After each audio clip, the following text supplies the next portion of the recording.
దోస రెసిపీలో fourth recipe high protein dosa ఈరోజు ఎలా చేసేదని చూద్దామండి.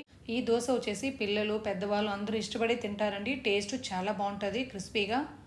ముందుగా నానబెట్టుకోవాలండి. ఒక పెద్ద మిక్సింగ్ బౌల్లో 1 కప్పు వచ్చేసి బియ్యం, ఇందులోనే పెసులు, ఉలవలు, నల్ల శనగలు, అలసందలు, మినపప్పు ఇవన్నిటిని 1/2 కప్పు వేసుకోండి. ఇందులోనే 1/2 టీ స్పూన్ మెంతులు వేసుకొని 5 గంటలు నానబెట్టుకొని బాగా వాష్ చేసి మిక్సీ జార్లో యాడ్ చేసి మెత్తగా గ్రైండ్ చేసి మిక్సింగ్ బౌల్కి మార్చుకోండి.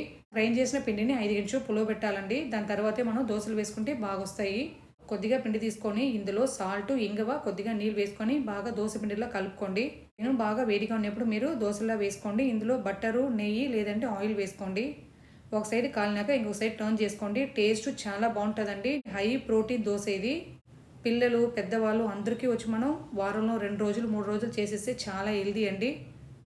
ఈ స్టైల్లో ఒక టైం ట్రై చేసి చూడండి. మరొక వీడియోలో కలుద్దాం. Thanks for watching.